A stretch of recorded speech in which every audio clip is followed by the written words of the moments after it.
ஆன்மீக நண்பர்கள் அனைவருக்கும் வணக்கங்க. நம்ம இன்னைக்கு இந்த வீடியோ பதிவின் மூலியமாக என்ன மாதிரியான விஷயங்கள் எல்லாம் பார்க்க போகிறோம் அப்படின்னு பார்த்தீங்கன்னா, ராசி சக்கரத்தில் 7வது ராசி அப்படின்னு சொல்லக்கூடிய கன்னி ராசி நேயர்கள் அனைவருக்கும் டிசம்பர் 10ஆம் தேதிக்கு பிறகு ஒரு சில மாற்றங்கள் எல்லாம் உங்களுடைய வாழ்க்கையில் நடக்க இருக்குது. அந்த விஷயங்கள்லாம் என்ன, மேலும் நீங்கள் இந்த காலகட்டத்தில் என்ன மாதிரி விஷயங்கள்லாம் ரொம்ப கவனமாக இருக்கணும், முக்கியமாக என்ன மாதிரி விஷயங்கள்லாம் செய்யணும் செய்யக்கூடாது, அது மட்டும் இல்லாமல் கிரகங்களின் அமைப்பின்படி என்னென்ன மாதிரியான மாற்றங்கள் எல்லாம் நீங்கள் பெற போகிறீங்க, மேலும் ஏதாவது கெடுபலன்கள் நடக்க இருந்தால் அதில் இருந்து தப்பிக்க என்ன மாதிரியான விஷயங்கள்லாம் நீங்கள் எளிய முறையில் பரிகாரங்கள்லாம் பண்ணணும் அப்படிங்கிறத பற்றி தாங்க நம்ம இன்னைக்கு இந்த வீடியோ பதிவின் மூலியமாக முழுமையாக பார்க்க போகிறோம். இந்த பதிவில் சொல்லக்கூடிய அனைத்து விதமான தகவலுமே கன்னிராசி நேயர்கள் அனைவருக்குமே பயன் தரக்கூடிய விஷயங்களாக தான் இருக்கக்கூடுங்க. ஸோ வீடியோவை ஸ்கிப் பண்ணாமல் தொடர்ச்சியாக பாருங்கள். அது மட்டும் இல்லாமல் கன்னிராசி நேயர்கள் யாராவது இந்த வீடியோவை பார்த்துட்ருக்கீங்க அப்படின்னா இந்த வீடியோக்கு ஒரு லைக் பண்ணிவிட்டு நீங்கள் கன்னிராசியில் என்ன நட்சத்திரத்தை சேர்ந்தவங்க அப்படின்னு சொல்லிட்டு மறக்காமல் நம்மளுடைய கமெண்ட் செக்ஷனில் பதிவிடுங்க.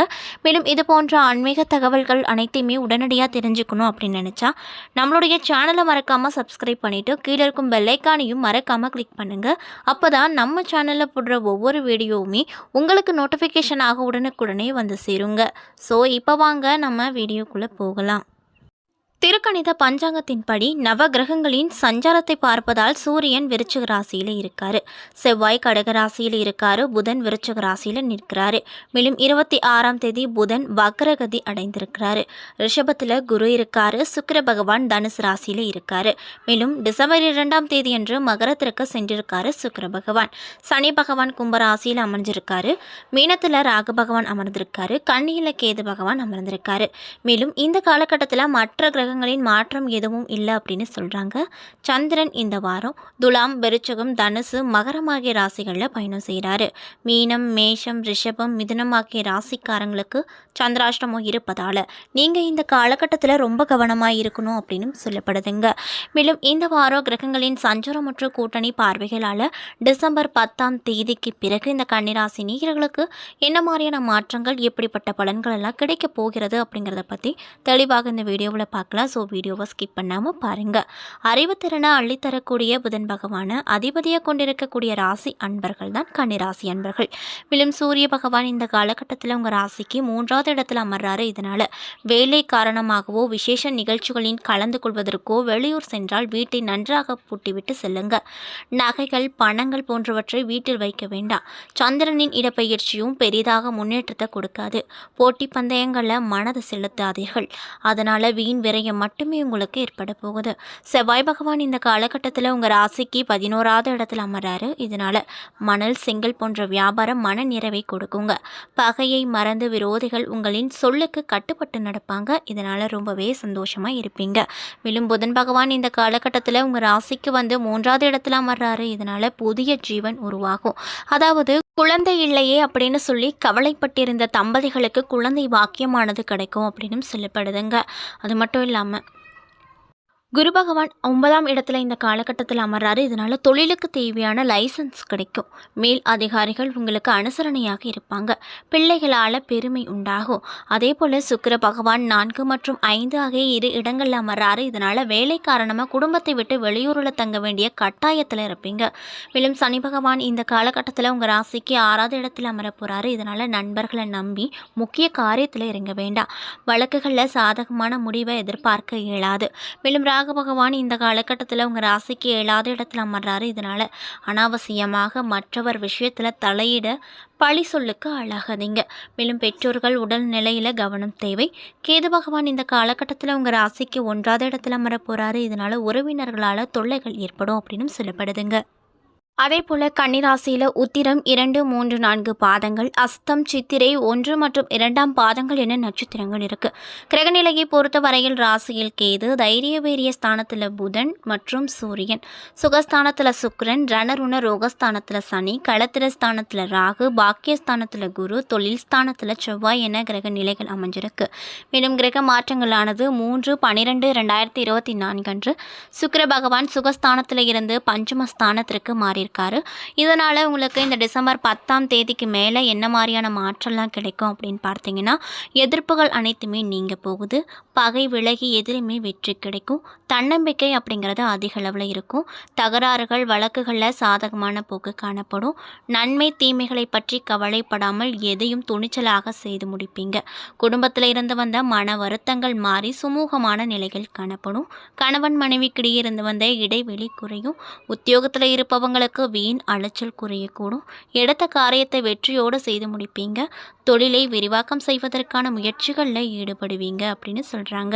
மேலும் பெண்களாக இருக்கக்கூடியவங்களுக்கு சாதகமாக மற்றும் பாதகங்களை பற்றி கவலைப்படாமல் எந்த காரியத்தையும் துணிச்சலாக செய்து முடித்து பாராட்டப்படுவீங்க.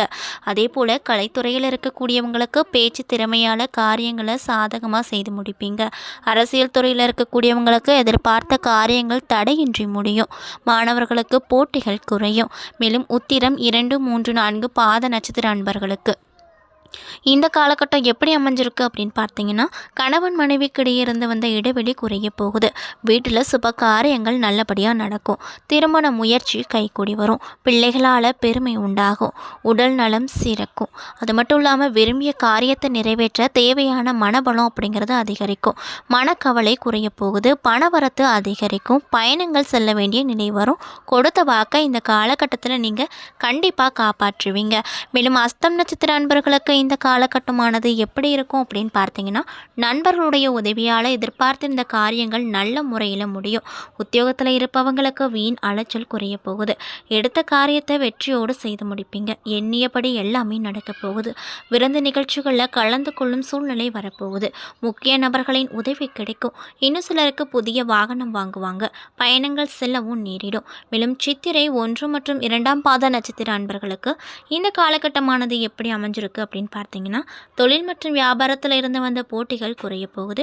உங்களது செயலுக்கு தடை ஏற்படுத்தியவர்கள் தாமதமாகவே அதாவது தானாகவே விலகி விடுவாங்க.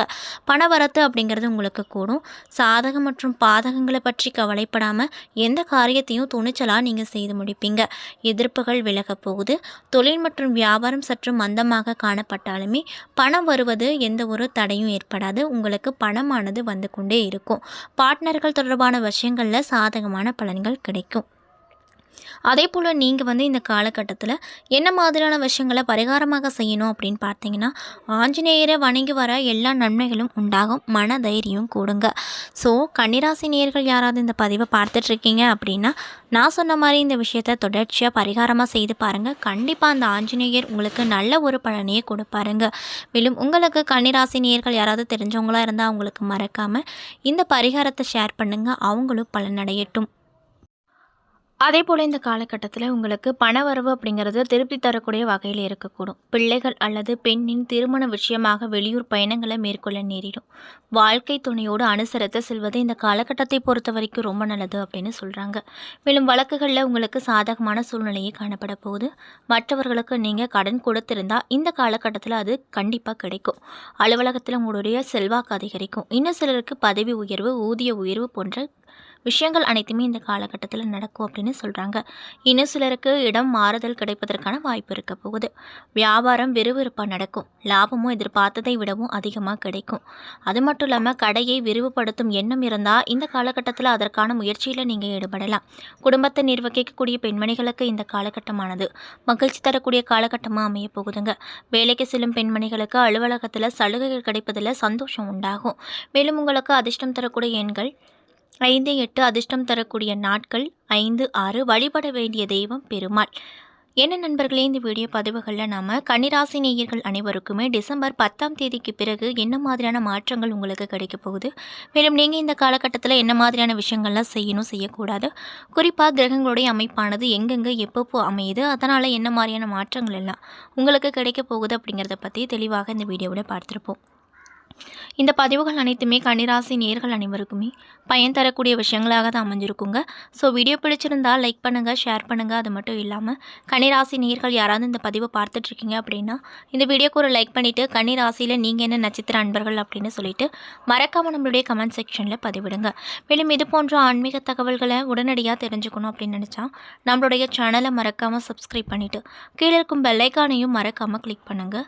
அப்போ தான் நம்ம சேனலில் போடுற ஒவ்வொரு வீடியோவுமே உங்களுக்கு நோட்டிஃபிகேஷனாக உடனுக்குடனே வந்து சேரும். நன்றி.